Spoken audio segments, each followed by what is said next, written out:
Bonjour et bienvenue dans la quotidienne de School TV, l'émission qui vous raconte l'éducation au quotidien. Au sommaire aujourd'hui, que se passe-t-il dans la tête d'une jeune fille prise dans la spirale du cyberharcèlement?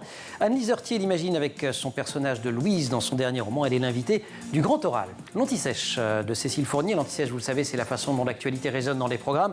Actu anniversaire et programme de français aujourd'hui. Et cet anniversaire, ce sera demain pour être exact, c'est la création du bourgeois gentilhomme de Molière. L'heure de la récré, toujours avec Cécile. Elle vous présente Bam Badam. C'est un livre en DIY pour raconter votre histoire à vos enfants. Des livres enfin et encore en fin d'émission puisque nous sommes vendredi, jour où nous poussons les portes de la librairie de Célie pour ses conseils de lecture pour les enfants et les ados. La quotidienne de School TV, c'est maintenant, c'est parti. Grand Oral. C'était fin septembre, le gouvernement sonnait par la voix d'Elisabeth Borne, la Première ministre, la mobilisation générale contre le harcèlement scolaire. On y participe aujourd'hui à notre façon avec un roman signé par une des plumes les plus alertes de la littérature jeunesse. Son titre, Tout le monde déteste Louise. Ce roman, il vient de sortir chez Casterman et il est donc signé Anne-Lise Heurtier, qu'on est ravi d'accueillir. Anne-Lise, bonjour. Bonjour. C'est un texte qui a été écrit à l'été 2022 et qui donc ne doit absolument rien à ces annonces du gouvernement. Donc comment l'idée vous en est-elle venue ? Tout à fait. Alors en fait, moi au départ, c'est un livre que j'ai écrit en tant que maman, parce que je l'ai écrit pour ma fille.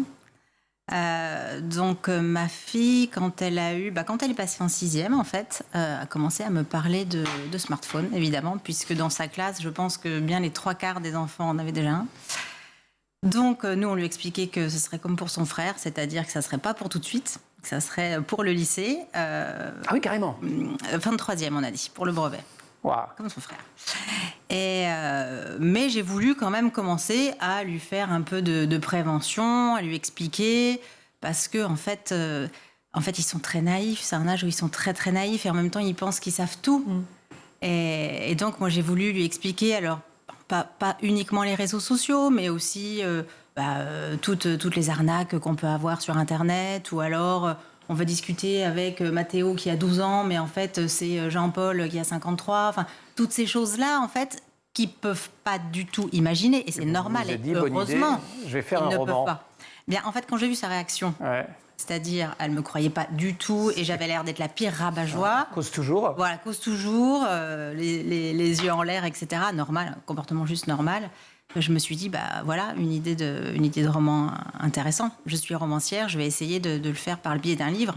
Et est-ce que c'est à ce moment-là que vous tombez sur l'histoire de cette jeune Malaisienne, Davia, qui a 16 ans, qui lance, vous le reproduisez au tout début. Alors vous le reproduisez en faisant comme si c'était votre personnage qui passait, mais c'est une histoire réelle et tragiquissime. C'était exactement au même moment où j'étais en train de courir dans ma forêt en Martinique, parce qu'à l'époque j'habitais encore en Martinique. Et j'entends à la radio cette information.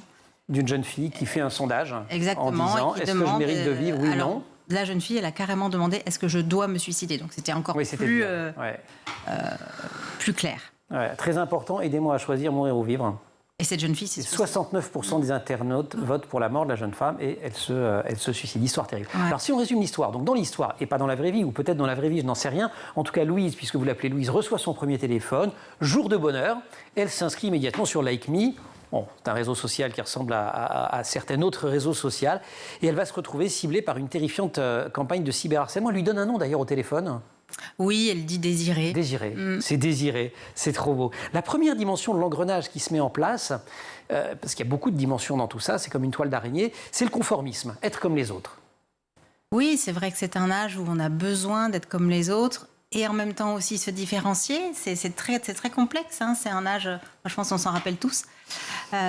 Et donc, oui, elle a besoin d'être sur ce réseau social comme ses amis.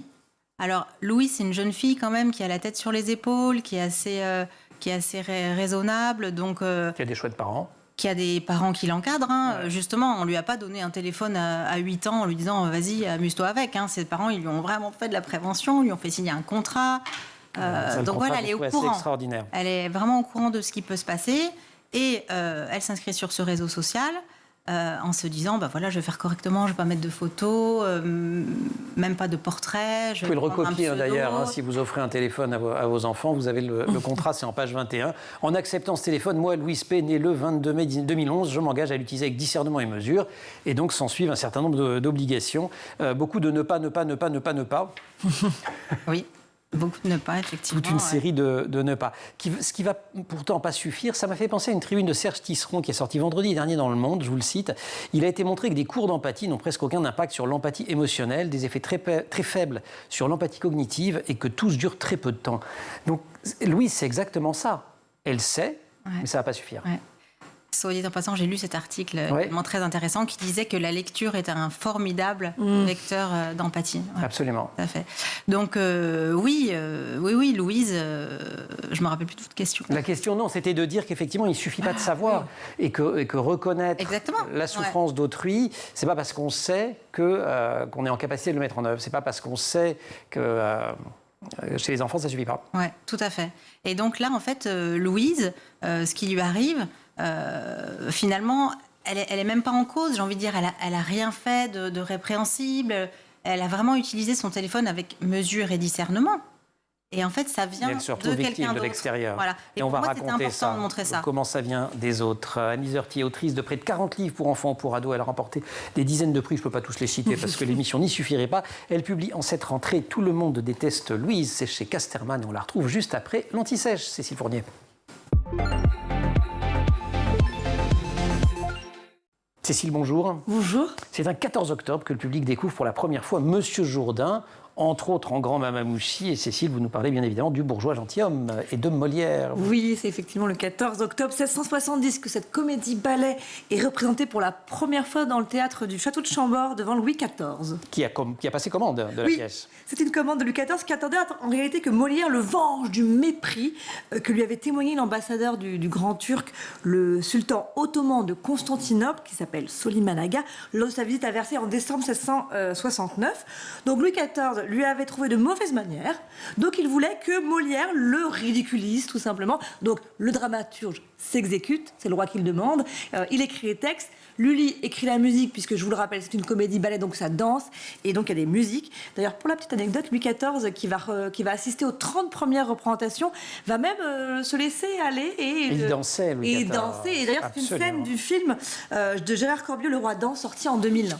Bourgeois gentilhomme qui, dès l'origine, est un énorme succès. Énorme succès. Après ça veut dire que si le roi y va 30 fois, ça crée une tendance. C'était un influenceur pas mauvais quand même. Mais Louis XIV est un petit peu vicieux parce qu'il va le dire à Molière qu'au bout de 5 jours qu'il a aimé la pièce. C'est un peu dur pour un auteur, j'imagine, pour Louis XIV. Les Parisiens attendront, eux, 5 semaines avant de découvrir la pièce au théâtre du Palais Royal. La pièce devient, je cite, si populaire que tout Versailles et Paris en chantaient les airs. Et à la Comédie Française, la pièce va jouer plus de 1700 fois. Alors on rappelle l'histoire pour celles et ceux qui étaient malades ce jour-là à l'école. Peut-être, parce que là je pense que le bourgeois gentilhomme, tout le monde connaît beaucoup, mais Monsieur Jourdain, c'est un bon bourgeois enrichi, qui a envie d'avoir des manières de gentilhomme, donc qui veut les copier, les imiter. Il fait tout pour être un grand de ce monde, et il se prend pour un gentilhomme.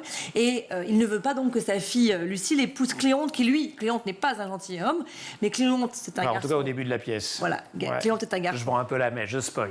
Cléonte est un garçon intelligent, il va, avec l'aide de son valet, parce qu'il y a toujours des valets chez Molière, il va se faire passer pour le fils du Grand Turc pour avoir le consentement de Jourdain. Donc ça va arriver, et Jourdain va devenir un ami de ce Grand Turc et va se transformer en Mamamouchi. C'est une scène assez d'anthologie dans le bourgeois gentilhomme. Burlesque et tout à fait extraordinaire. Le titre, c'est ce qu'on appelle un oxymore. Oui, est-ce qu'on peut rappeler ce que c'est qu'un oxymore? Oui, c'est comme une métaphore mais avec des termes contraires, n'est-ce pas? Très bien, Emmanuel, je vois que vous connaissez vos figures de style. Effectivement. Et pourquoi c'est un oxymore? Parce qu'en fait, à l'époque de Molière, un gentilhomme, c'est un noble de naissance. Donc, voilà, noble et soit je suis bourgeois, soit je suis noble. C'est pas possible. Pièce qui évidemment continue d'être jouée aujourd'hui. Là, actuellement, par exemple à Paris, le 29 octobre, il y a une version qui se joue à l'Espace du Marais et un autre justement jusqu'en mi-décembre au Théâtre du Nord-Ouest. Et pour dire que cette pièce est toujours dans l'actualité, la dernière cérémonie des Molières en avril dernier, Le Bourgeois gentilhomme, mis en scène par Christian Eck et Valérie Le Sort, c'était la version de la Comédie Française absolument extraordinaire. Il est reparti avec 3 statuettes, celle du spectacle, de meilleur spectacle de théâtre public, celle de la meilleure mise en scène et celle du meilleur comédien pour Christian Eck. Je crois que de temps en temps, si vous avez la chance, suivez les programmes du cinéma, parce que parfois il y a la Comédie Française au cinéma et il montre ce bourgeois. Si vous ne l'avez pas vu, foncez, c'est une très très belle version. On se retrouve pour la récré? On se retrouve pour la récré. Super, nous on n'a pas attendu 5 jours ou 5 représentations pour dire à Anne-Lise Heurtier qu'on aime beaucoup son livre Tout le monde déteste Louise. On la retrouve, grand oral. C'est toujours le psychiatre Serge Tisseron qui parle dans Le Monde de vendredi dernier. Je cite, « La compétence empathique nous conduit à nous désoler de la souffrance d'autrui, mais elle n'est pas suffisante pour que nous nous engagions en sa faveur. L'inaction du témoin relève souvent moins d'un défaut d'empathie que de la crainte de se différencier de son groupe, même si après coup, il est capable d'inventer beaucoup de raisons pour justifier de n'avoir rien fait. » Et cette dimension-là, on l'a aussi dans le bouquin. Vous l'avez dit très justement, Louise, elle fait rien de mal, elle a son téléphone, elle va se retrouver ciblée par une campagne de cyberharcèlement, qui plus est sur un malentendu absolument monumental, et tout part d'une brouille avec ses meilleurs amis, au premier rang desquels Romy, le tout pour une histoire de garçon. Voilà, c'est ça. Et donc, elle se retrouve victime d'un hashtag, d'une campagne de cyberharcèlement, et je décris la vitesse à laquelle ça dégénère, et je décris également l'attitude de ses amis qui lui tournent le dos, parce qu'elles ont peur, parce que c'est toujours plus simple, entre guillemets, de se mettre du côté du fort et de celui qui fait peur, parce qu'on se dit, au moins, si je suis de son côté, je ne serai pas de l'autre côté, je ne serai pas à la place de la brebis. Et oui, parce que ça dissuade énormément, en plus, de voir l'horreur de ce qui se passe. Il y a quelque chose d'étrange dans l'air, une sorte de pulsation dans l'atmosphère, des chaises qui s'agitent, des chuchotis, quelque chose d'anormal. Dans mon sac, désir et vibre et fait bouger la toile comme un animal. Encore, je tourne la tête pour voir ce qui se trame derrière moi. Plusieurs élèves consultent leur téléphone sous la table. C'est le moment, page 74, où tout se cristallise, où elle comprend que quelque chose est en train de se passer. Je voulais le lire pour qu'on entende un peu votre voix qui est tout à fait merveilleuse. Et quand la meute se déchaîne contre Louise, elle instille un poison qui est celui de la mauvaise réputation. Et quand je dis poison, l'expression n'est pas de moi, c'est une expression de la sociologue Isabelle Claire qui écrit des choses sérieuses, enquête sur les amours adolescentes, on l'avait reçu ici. Et c'est vraiment ça qui se produit. La mauvaise, on lui fait sa réputation. Oui, c'est ça. Après, ça s'envenime. Il y a des rumeurs qui sont lancées parce qu'au départ, quelqu'un pense qu'elle a embrassé un garçon, puis après ça dégénère, elle a couché avec lui dans les toilettes, et puis elle couche avec tout le monde dans les toilettes, et puis voilà, le mot est lancé, et puis ça lui appartient plus, ça appartient même plus à Romy, qui est la meilleure amie qui a lancé le truc, ça lui échappe complètement. Et voilà, le poison est lancé. Le poison est là, et le nœud du drame, c'est que Louise, elle se tait, alors même que des adultes lui tendent la main.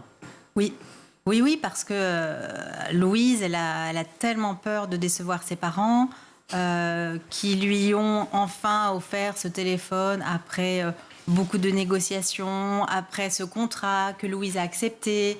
Puis Louise, elle a beau être une jeune fille qui a vraiment la tête sur les épaules, elle a quand même un petit peu... Elle n'était pas censée s'inscrire sur un réseau social, parce que ses parents lui avaient dit le réseau social, tu es trop jeune, tu attends. Elle s'était quand même inscrite en disant il m'arrivera rien, j'ai pas mis mon nom, j'ai pas mis de photo, ce n'est pas un problème. Et en fait, du coup, elle a cette culpabilité terrible et elle se dit je préfère encore souffrir que faire souffrir mes parents. Et puis voilà, il y a cette honte parce qu'on se sent toujours coupable d'être victime en fait. Et c'est ça qui est anormal.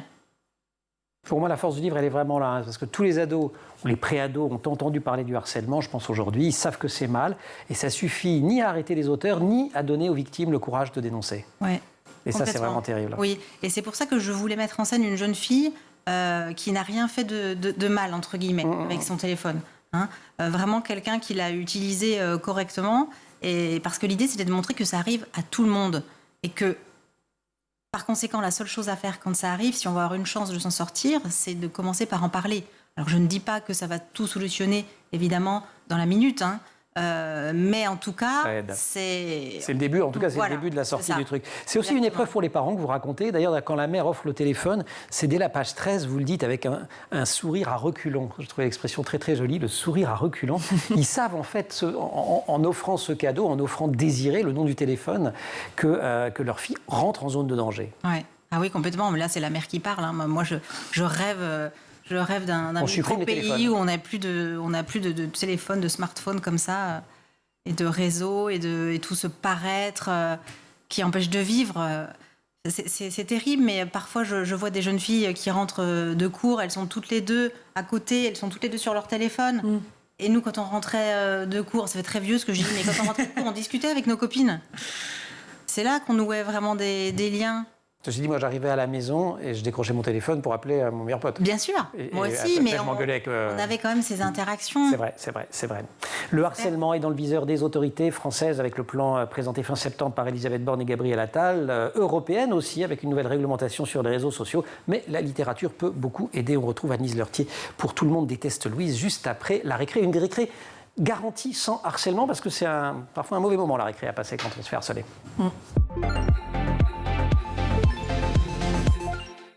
Récré cool, hein. Récré cool. Toujours cool avec vous. Alors, Cécile, vous nous présentez un livre pour aider les parents à raconter à leurs enfants leur histoire. Expliquez-nous tout ça. Alors, je vais vous présenter ce livre qui s'appelle Bam Badam, un livre personnalisable pour que chaque parent, vous l'avez dit, puisse raconter son histoire. Qu'est-ce que ça veut dire?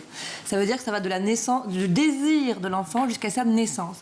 Et raconter sa propre histoire, ça peut être une naissance par procréation médicalement assistée. Il faut savoir qu'un enfant sur 30 naît aujourd'hui grâce à la PMA. Cela peut être un enfant élevé dans une famille monoparentale, c'est le cas de 25% des familles en France. Ça peut être aussi parmi les 30 000 à 50 000 enfants qui vivent dans des familles homoparentales, et ça peut être aussi des enfants nés par césarienne, prématurément. Enfin, en fait, chaque histoire, chaque mot, bien choisi les mots justes, en fait. C'est ça l'idée. Et oui, vous avez testé? Oui. C'est pour ça qu'il y a des post-it. J'ai testé. C'est l'histoire de mon fils qui s'appelle donc Maxime. Donc pour arriver à ça, on m'a posé quelques petites questions sur le site. Son prénom, comment il était né, à quel moment. Ça, c'est un bon début. Est-ce qu'il y a eu des complications, dans quel type de famille il est né, etc. Voilà, donc je me suis connectée. J'ai eu au bout de 3 jours un PDF pour pouvoir valider si c'était bien ça qui était bien raconté. Et ensuite, j'ai eu ce livre quelques jours après en dur. Donc c'est son histoire. C'est l'histoire de Maxime, illustrée par Elena Baudier-Melon, rien qu'à lui, sa propre histoire. Génial. Et alors, quelle est l'histoire de cette histoire, l'histoire de ce livre? La personne qui est derrière cette idée, elle était concernée spécialement par le sujet? Oui, Camille de Crozan, en fait, à la naissance de sa fille Alma, qui est née par PMA, elle se sont rendues compte avec sa femme qu'il n'existait pas de livre pour raconter l'histoire d'Alma et surtout de la normaliser. Et c'était pas évident de trouver les mots aussi. Donc Camille, qui travaillait dans une maison d'édition, a quitté son emploi. Elle a monté donc Bam Badam Bam Badam en 2022 et le nom a été trouvé par Alma, Bam Badam. C'est Bam Badam. Oh, c'est bien. Effectivement, c'est le battement du cœur, parce que le battement du cœur est à la fois universel et unique, comme toutes les naissances. J'adore, j'aime beaucoup. Camille de Croizon, elle explique sa démarche. Elle dit: je suis convaincue qu'il faut tout dire aux enfants pour leur permettre de grandir. Même si certains sujets nous semblent difficiles, les enfants peuvent tout entendre. Évidemment, il faut choisir les mots et le niveau de détail, mais ils sont capables de tout accueillir. Transmettre ses racines à son enfant est le plus beau cadeau qu'on puisse lui faire. Moi, j'aime bien. Et en plus, c'est édité en France sur du papier recyclé. Bon, et ça coûte? Ça coûte quand même, celui-là il coûte 55, celui que j'ai. Ah oui. En version rigide, il coûte 65. Alors oui, je vous vois. Même, ouais. Oui, c'était un petit peu cher. Effectivement, mais ça peut être un bon cadeau de naissance, ça change un peu du bavoir. On peut se cotiser aussi. Ça peut être un bon, ça change du bavoir ou de la girafe. Ou de la girafe, Sophie. On l'aime bien quand même. Bien la girafe. Vous avez jamais fait poète? Si, j'aime bien. Poète. Voilà. Oh bon alors là. Bon, voilà, vous voulez pas m'en faire un propre, hein? Ah bah quand même, merci. C'est qu'on a un bêtisier à préparer pour la fin de l'année. Merci Cécile. Bam Badam, il y a un site internet, bambadam.fr. Grand oral, Anne-Lise Leurtier. J'écris sur des thèmes qui me tiennent à cœur parce qu'ils m'interpellent, m'émeuvent, me touchent d'une manière particulière, confiait Anne-Lise Leurtier il y a quelques années à l'Est républicain. Elle s'est emparée en cette rentrée du cyberharcèlement dans Tout le monde déteste Louise, c'est chez Casterman. On a compris qu'effectivement ce thème vous interpellait et vous émouvait en tant que maman, pour le coup, et avec une fille qui commençait à dire... Elle a son téléphone là d'ailleurs? Elle a eu un petit téléphone à clapet parce qu'elle est partie en colonie, enfin bref. Elle a eu le petit téléphone à clapet, juste à clapet. D'accord, la honte. Non, je rigole. Mais comme ça, elle ne le sort pas à l'école. C'est très bien. Dites-vous, vous avez quand même fréquenté, si j'ai bien compris, des univers hyper compétitifs. La gymnastique de très haut niveau. Oui, de très haut niveau, n'exagérons rien. J'en faisais beaucoup, en tout cas. Bah oui, quand même. Oui.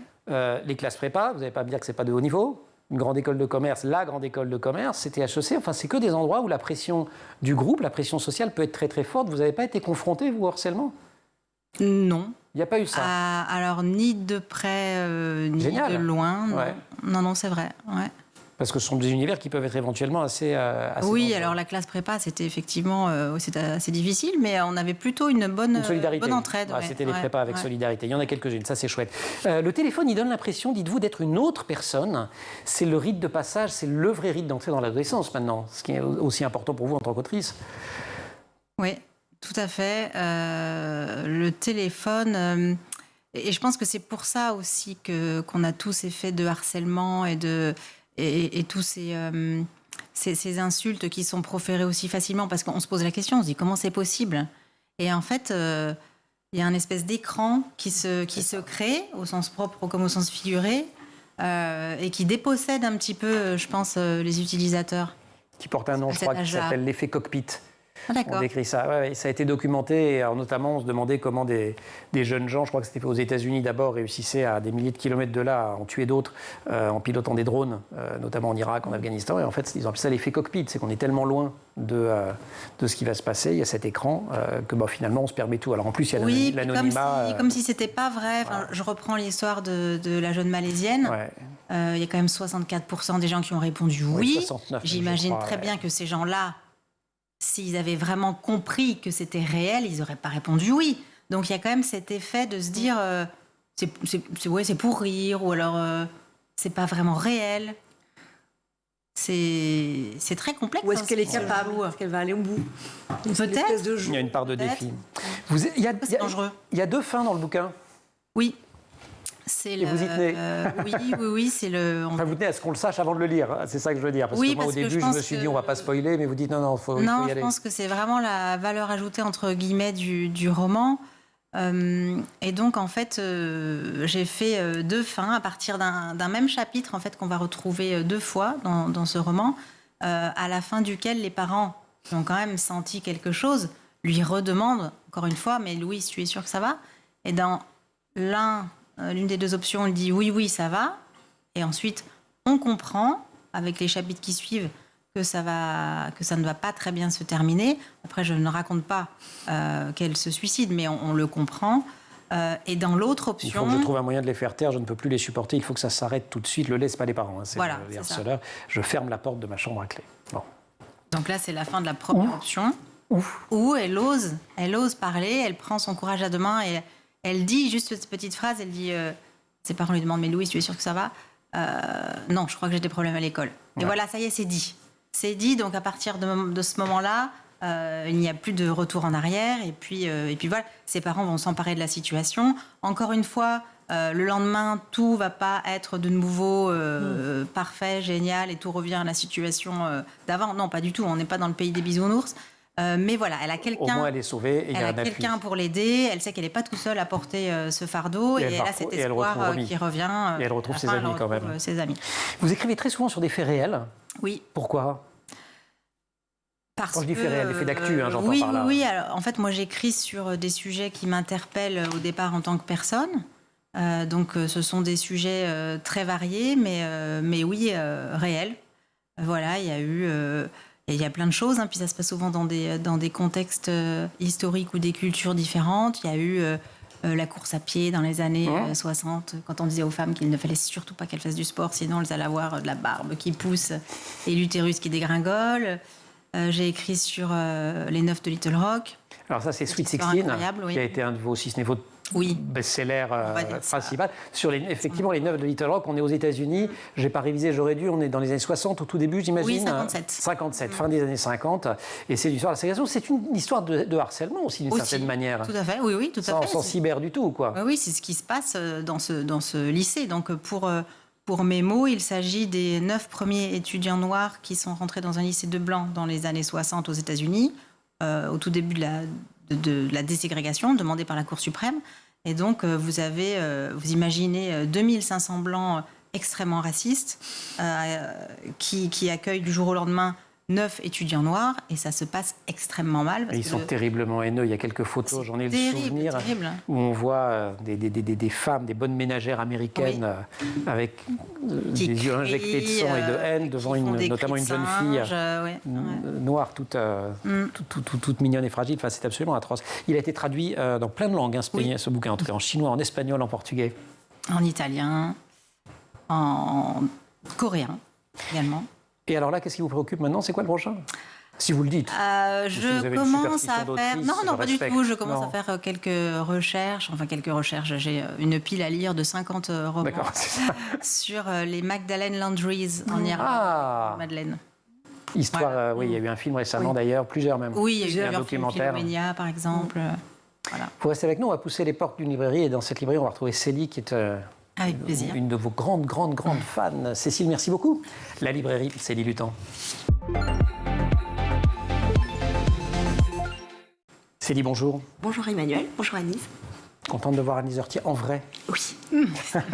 Si vous cherchez dans les archives de l'émission, je pense que Célie a chroniqué au moins 3 bouquins d'Agnès Heurtier, oui. si ce n'est plus. Et a également adoré Tout le monde déteste Louise. Là, une sélection d'ouvrages aujourd'hui en écho avec Tout le monde déteste Louise. Il ne s'agit pas forcément de cyberharcèlement, on va voir très vite pourquoi, mais en tout cas de harcèlement ou d'enfants qui se font embêter. On commence avec Le Lapindicite. Oui. Alors, Arnaud Nebache, texte de Christine Naumann-Villemain, c'est chez l'École des loisirs. Alors la Lapindicite, c'est... non, ce n'est pas un album sur une crise d'appendicite. Non, c'est Ignace il a un caillou dans le ventre, ça lui fait mal, il ne peut pas en parler. On pourrait penser à Louise, tout à fait. Il a du mal et tous les jours, Hannibal, le terrible lapin, lui vole son goûter. Et Ignace, il va trouver la solution pour enlever ce poids. Il va falloir qu'il parle à sa maîtresse, qu'il parle à ses parents et qu'il se libère de ce poids, car lui, il n'a rien fait. Cet album est très simple. Il est sorti. C'est la même structure, d'une certaine façon. Tout à fait. Il faut donner la solution à l'enfant à la fin de cette histoire. Pour moi, c'est primordial. Et ce qui est intéressant, c'est que dans cet album et dans le roman Puni de Nathalie Kupperman, que je vais vous présenter après, vous ne trouverez pas, si vous tapez album, roman sur le harcèlement scolaire, vous ne le trouverez pas. Parce que ça date d'avant. Exactement, et on ne parlait pas vraiment d'harcèlement scolaire. 2014 pour Le Lapindicite. Et 2009 pour celui-ci. Et puisque vous avez fait la transition, Puni, c'est un petit roman, c'est la collection Mouche de l'École des loisirs, toujours l'École des loisirs, de Nathalie Kupperman, et c'est 2009. Exactement. Et donc, Olivia, cette fois. Oui, là, si vous tapez humiliation ou isolement, vous le trouverez. Olivia, elle a une vie de famille qui a changé à la rentrée, et elle est punie. Elle est punie. Mais punie par qui? Pas par la maîtresse d'école. Elle doit passer sa récréation près des poubelles. Oh. Tous les jours, ça recommence. Elle est isolée et elle est triste parce que quand on est triste, la première réaction de l'enfant, ça va être de se refermer. Et elle va justement... Elle peut pas expliquer à sa maman qu'elle est triste parce que si on dit à sa maman « Maman, je suis triste », maman veut savoir pourquoi. Et là, elle peut pas lui dire qu'est-ce qui l'unit à Coralie, qui était son amie. Donc, pareil, communication et solution, et surtout, parfois, celui qui te fait du mal, celui qui te harcèle, on va pas juste le banaliser de méchant, on va aussi parler de bêtises, peut-être que lui aussi il souffre et c'est un rebond qui se fait. Et dans un petit roman comme ça... Même si je me souviens bien, à un moment, Louise dit, j'ai beau le savoir, là je suis pas du tout en état de l'accepter, cette idée que c'est juste de la bêtise. Pareil, le méchant avec lui. Non, c'est vrai que dans Puni, et voilà, et c'est un classique, c'est depuis 2009 Exactement. que ça se vend. Alors là, en revanche, c'est Jérémy Benn, 1 million de vues. Oui. S'il y a Internet, il y a du cyberharcèlement. Exactement. Là, nous sommes sur YouTube. Ce roman, il est sorti en 2019. On est chez Syros. Exactement. Il s'appelle Connor, Dan, Axel, Jade et Nathan. Et ce sont des youtubeurs en herbe, des futurs influenceurs. Et ils n'ont qu'une envie, c'est d'avoir des vues. C'est d'être célèbre, c'est d'avoir de l'argent. Donc on est vraiment sur un prisme qui déjà les ferme à une partie de la réalité. Et il y a un concours. Pour gagner ce concours, si vous avez un maximum de vues, une seule règle, tout est permis. Ce roman est construit comme un thriller. Ouais. Je ne peux pas en dire plus. Un petit peu quand même. Alors, on va dire que je le conseille à des parents. Comme ça, je ne spoilerai pas les lecteurs. Le premier chapitre, nous sommes tout en haut d'un immeuble, au bord du précipice. Que fait le héros? Il se jette dans le vide. Mais voilà, évidemment, des fois, jusqu'où on va pour avoir des vues. Après, évidemment, tout est déconstruit de manière chronologique pour arriver aux origines de cette solution, assez irrévocable, parce que quand bien même il gagnerait ce concours, il ne serait plus tellement là pour en profiter. Exactement. Célie, merci beaucoup. 1 million de vues, c'est chez Syros. Jérémy, quel âge? 14-15 Eh bien, à partir de 13 ans, parce que le vocabulaire n'est pas compliqué, c'est juste le côté choc, mais bon, maintenant... Puni Mouche, c'est 8-12 À partir du CE2. C'est bien primaire. Oui. C'est ça, primaire, et l'appendicite, c'est pour les petits. 4-5 ans, oui. Génial. Oui. Tout le monde déteste Louise, c'est pour tous les âges. Non, c'est quoi à Je partir de dirais 10 ans moi je dirais plutôt à partir de la 6e. 6e, c'est ça. Oui. 6e, 3e. Juste avant qu'on demande le téléphone. Exactement. Si seulement. Si seulement. Merci beaucoup. Merci à toutes les deux. Merci aussi à toute l'équipe de l'émission. Emma Razafin-Dralambeau au maquillage, Marine Plantec pour la préparation de l'émission, Emma Frari en régie aujourd'hui, Saïd Mamou pour le son, Théo Boscar pour la réalisation. Vous restez sur School TV. Vous nous retrouvez nous en permanence sur Internet et sur les réseaux sociaux.